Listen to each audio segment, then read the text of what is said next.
welcome to Telesur English. I am Estefania Bravo in Quito, Ecuador. This is from the south. The candidates representing Bolivia's movement towards socialism party in the upcoming elections, Luis Arce Catacora and David Choquehuanca, have registered their candidacies at the electoral court. Luis Arce was carried out by a large crowd of supporters after he officially registered. The candidates have been accompanied to the electoral court by a large mobilization of popular sectors, including labor, campesino, and student unions. Recent polls from various agencies all show that the MAS IPSP party is in the lead with voters both in the presidential and in the congressional races. These electoral campaigns are taking place under clear political persecution by the de facto government against those who did not support last year's coup.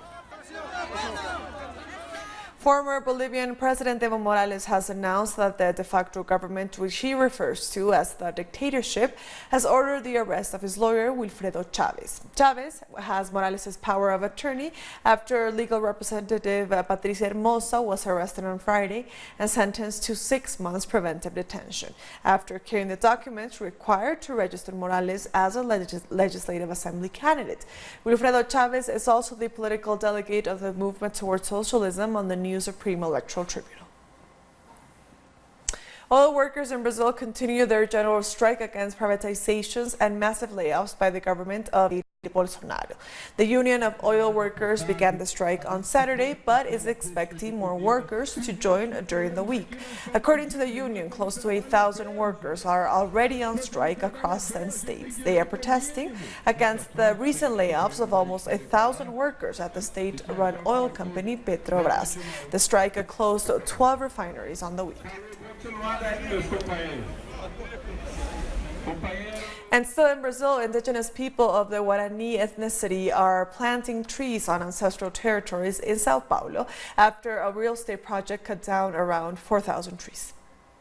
Brazilian construction company Tenda has cut down 4,000 trees in an area nearby the indigenous Jaragua territory, located in the park and natural reserve with the same name. The indigenous Guarani are the custodians of a green oasis which lies an hour away from the largest city in Brazil, Sao Paulo. They held an occupation of the area and spent 4 nights holding prayer for the chopped down trees. The company says that it doesn't directly affect communities, but it does affect both directly renders effects.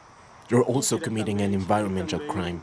In principle, they said that they would only cut eucalyptus, but when we came, we saw that there are a number of dead native trees, as well as dead animals, like in the birds' nests. The real estate project is looking to build 5 luxury buildings and is colluding with Sao Paulo City Hall. The indigenous people demand adherence to the right to prior consultation as per the Indigenous and Tribal Peoples Convention of 1989, given that this is ancestral territory. Our wood, our nature. I hope lawmakers understand what our concern is. We are very concerned. They are removing our territory. The earth is not mine alone. It belongs to all Guaranis. They must understand that. Deforestation over the last 6 months has already exceeded the sum of all deforestation in 2018. The president believes that the indigenous people should be inserted into capitalism. They've responded to him by replenishing in an area where devastation has been left by the market and passed on to nature by planting 200 trees on the company's territory. This place is protected by Janderu. Things that are part of the land should not be touched. We fight to acquire the territory, not just to own it. We think of everything that is our struggle and our cause. We fight for environmental preservation. We Guaranis fight for a cause for all, not only for the indigenous people. While in Sao Paulo, real estate extractivism progresses over nature and wildlife, the federal government is preparing to liberalize laws which govern mining, hydroelectric, and agricultural activities on indigenous lands. The Guaranis have begun 2020 occupying, praying, and planting with help from the rain to strengthen the roots.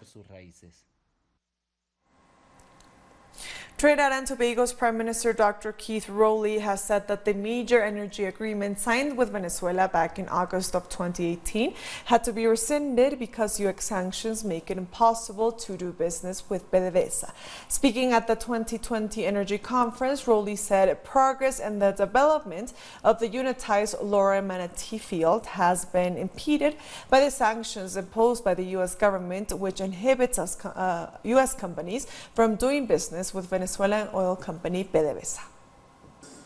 The government of the Republic of Trinidad and Tobago and the Bolivarian government of Venezuela have agreed to the independent development by each government of the field within the Laura Manatee cross-border that falls within its marine area. Pursuant to this decision, the government of the Republic of Trinidad and Tobago and the Bolivarian Republic of Venezuela rescinded the unitization agreement for the exploitation and development of hydrocarbon resources of the Laura Manatee field that extends across the delimitation line between the countries dated August 16, 2010, and executed the agreement for the independent development of the cross-border field, Laura Manatee. 250 Venezuelans have returned to their country from Chile on the latest flight under the Return to the Homeland plan. Many Venezuelans who migrated to other countries are opting to return following negative experiences such as work exploitation, xenophobia, and discrimination. The program is a free and voluntary initiative of President Nicolás Maduro, which has seen thousands of citizens repatriated primarily from other South American countries.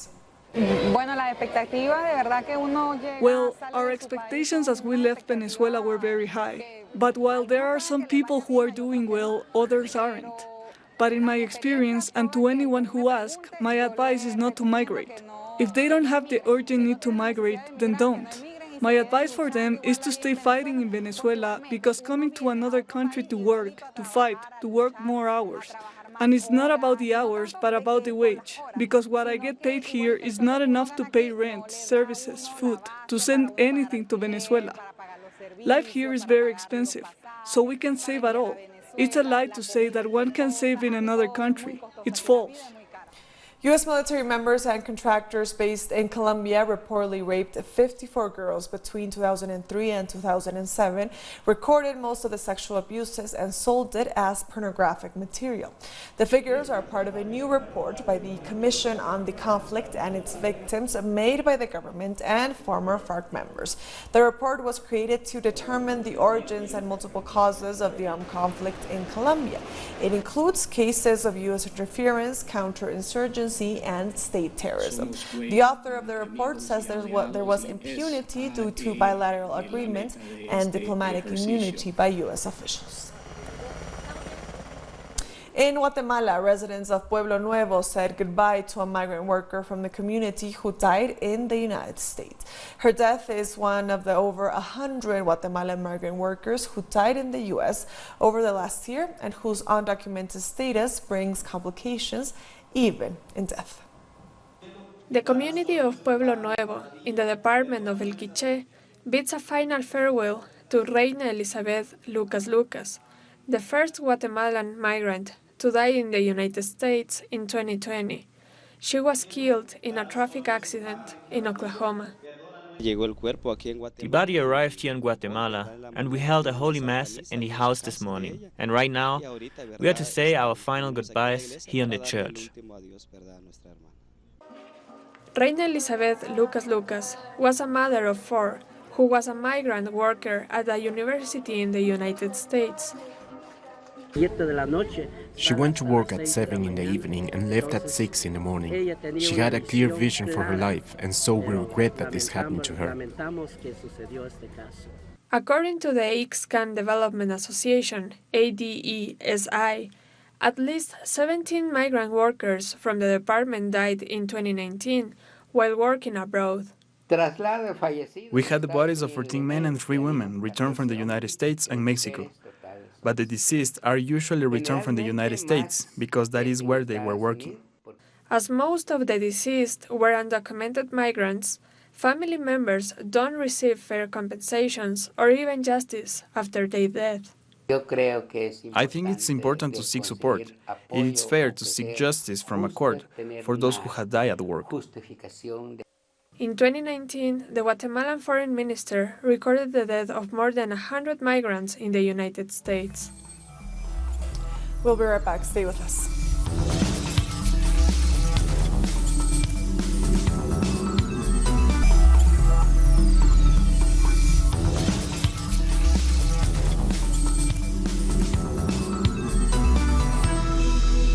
Welcome back to From the South. Forces loyal to Libya's government of national accord have started mobilizing against Khalifa Haftar's so-called Libyan National Army. A GNA armored vehicle convoy was seen heading towards Sirte, a coastal city controlled by Haftar. This latest potential offensive comes at the same time as a visit by military officers from both factions to the United Nations. They are there for talks aimed at securing a ceasefire after 10 months of fighting. At least 14 school children have been killed and several were injured after a stampede broke out in a school in Kenya. The cause of the panic has not yet been established as Kenyan police are still carrying investigations. More than 40 victims have been hospitalized. Children of our colleagues have died. 14 children, including 9 girls. It is very, very painful. Your colleagues' children are like your own. 5 ambulances took away the injured children. We are appealing to the government to help us. Malawi's Constitutional Court has nullified last year's presidential elections, calling for a new election. The court cited irregularities and deliberate alterations to the results, which made the elections neither free nor fair. According to the ruling, Peter Mutharika, who had been declared a winner of the presidential election, now becomes unduly elected president. This landmark ruling comes after a petition by opposition parties and a series of mass protests over the disputed results. So the judgment basically says the commission failed in that respect. And as a result of the failure of the commissioners, here we are. We've all gone through a lot of trials and tribulations, and we're probably going to go through more. But it should be a lesson for those that are accorded the privilege to serve the country. This week, government ministers, CEOs of mining companies and investors are meeting in Cape Town, South Africa for the 26th Investing in African Mining Indaba, the world's largest mining investment conference. The theme of the Indaba is optimizing growth and investment in the digitized mining economy. Top of the agenda seems to be attracting global investors to coal-driven mining projects, despite trends of investors to support greener sectors. South Africa's Mineral Resources and Energy Minister Gwedi Mantashe gave the opening address at the Indaba. Afterwards, he spoke to journalists and fielded questions about South Africa's energy problems. He announced that it is time for a new entity to provide electricity and reduce the nation's reliance on the state utility Eskom for its energy. He also warned that the transition from coal to renewable energy sources will not be a hasty process. We're managing a fleet of 16 coal-power generated power stations.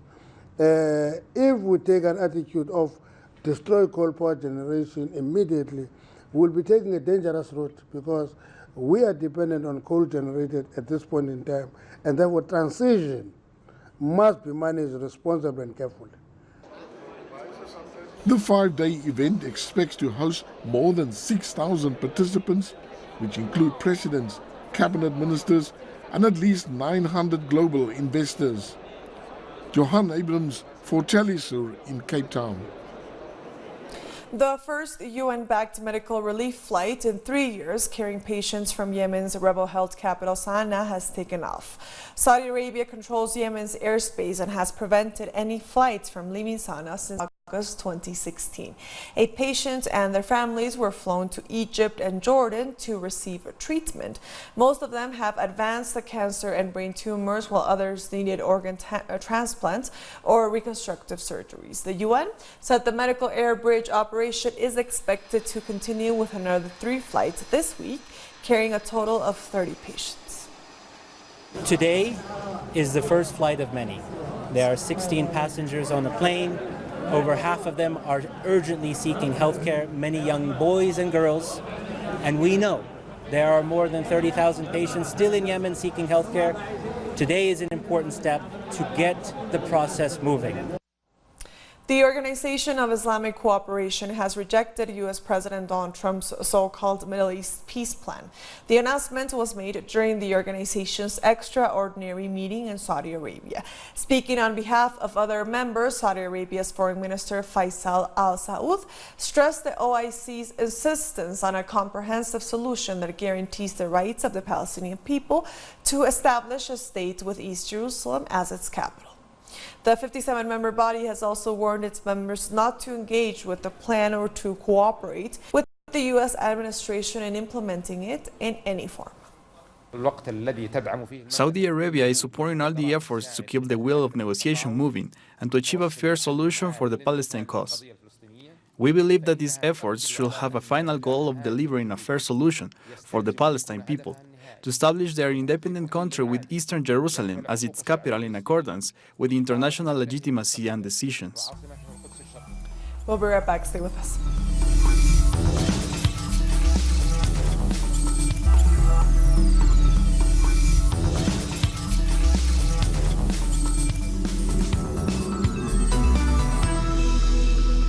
Welcome back to From the South. Refugees and migrants have protested against severe overcrowding and delays in their asylum processes on the Greek island of Lesbos. Greek police blocked hundreds of protesters who attempted to march from the refugee camp to the capital, Mytilene. Refugees say that they are being mistreated in the camp and their rights are being violated. Kosovo's parliament have agreed on a new government to be led by Prime Minister Albin Kurti after 4 months of haggling over government positions. Kurti is a former political prisoner who has led street protests and parliamentary disturbances. His left-wing Vete Bendoshi party and the center-right Democratic League of Kosovo have forged a coalition after the two parties won most of the seats in a snap election last October. Now Kurti will be under heavy pressure from the West to revive a deadlocked dialogue with Serbia aimed at resolving their conflict. Serbia still rejects Kosovo's independence and has blocked its efforts to secure full global recognition. The budget of Kosovo will reach 3 billion euros during our government mandate. This will be achieved by increasing the value of the economy and maintaining the share of public expenditure in gross domestic product. We will start a national savings program, the 4-year savings program that will reduce public luxury spending and financial misuse will be avoided. A court in Belgium has postponed the ruling on the extradition of the jailed Catalan leaders. The court was due to give its decision on the request made by Spain to have former Catalan President Carles Puigdemont and 2 former members of his cabinet extradited. The case will now resume on February 24th. Puigdemont was Catalonia's regional leader during the 2017 independence referendum that led to a short-lived declaration of independence for Catalonia. He fled to Belgium after being forced out of office by the Spanish government. What we're asking for is that Spain respects the decision of the European Court of Justice of December 19, which Spain does not do. This is why we're asking for the cancellation of the European arrest warrant. The prosecutor, however, wants to suspend the procedure in order to wait for the European Parliament to make a decision before the discussions in Brussels on the European arrest warrants against Puigdemont and Comín. We refuse this. The Belgian judge must immediately make a decision and cancel the European arrest warrants, which manifestly violate European law and the right of immunity.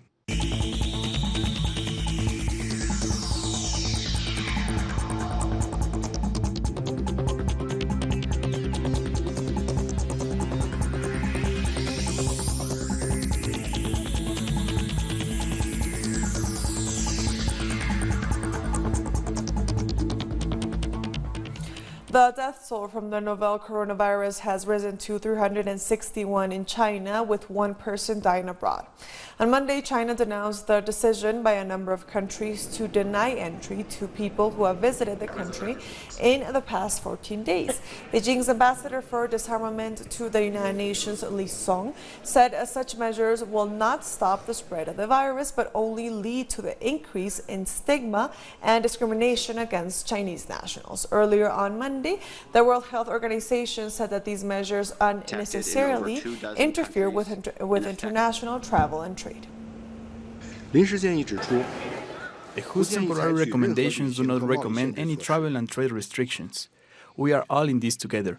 It concerns every country and everyone in this world. During the 2014 Western Africa Ebola outbreak, a high-level UN panel pointed out that taking excessive international travel restriction measures may lead some countries affected by the virus to stop voluntarily reporting information to the WHO out of fear of being impacted by potential restrictions. As mentioned by Dr. Tedros, we need facts, not fear. We need science, not rumors. We need solidarity, not stigma. Meanwhile, the WHO has launched a campaign to combat the spread of false information surrounding the coronavirus. The UN Health Agency said it is working with social media firms to stop unverified news about the outbreak. Combat the spread of rumors and misinformation. To that end, we have worked with Google to make sure people searching for information about coronavirus see WHO information at the top of their search results. And with that, we've come to the end of this news brief. You can find these and other stories on our website at telesurenglish.net. Join us on social media as well. We are on Facebook, on Twitter, and on Instagram. For Telesur English, I am Estefania Bravo. Until next time.